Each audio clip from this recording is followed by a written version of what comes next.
En cuanto a las infiltraciones de corticoides y anestésicos locales a nivel de la articulación del hombro,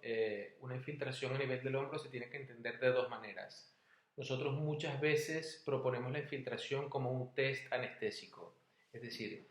cuando en el proceso diagnóstico del cirujano del hombro no nos queda claro del todo realmente cuál es el culpable del dolor, realmente en dónde se encuentra el foco inflamatorio principal y de dónde proviene por ende la mayor parte del componente doloroso,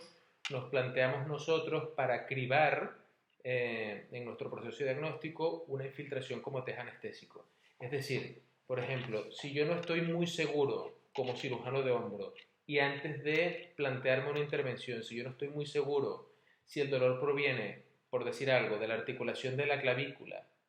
o de la porción larga del bíceps, es decir, si yo no sé cuál de las dos estructuras tengo que tratar, yo infiltro con anestésico local esta estructura. Si el dolor desaparece del todo, yo sabré por consiguiente que el culpable es este y no este otro, con lo que tendré a posteriori que centrar todos mis esfuerzos terapéuticos en esta estructura. Si yo en ese mismo escenario tengo a dos principales sospechosos, vuelvo a mencionar, por decir algo, la articulación de la clavícula y el tendón del bíceps, y como proceso diagnóstico infiltro la articulación de la clavícula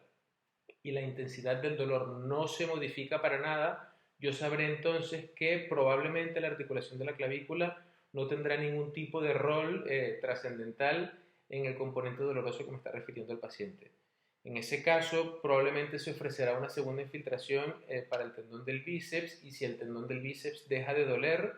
entonces pues será entonces por consiguiente el culpable, y los esfuerzos terapéuticos a posteriori se centrarán en el tendón del bíceps. Si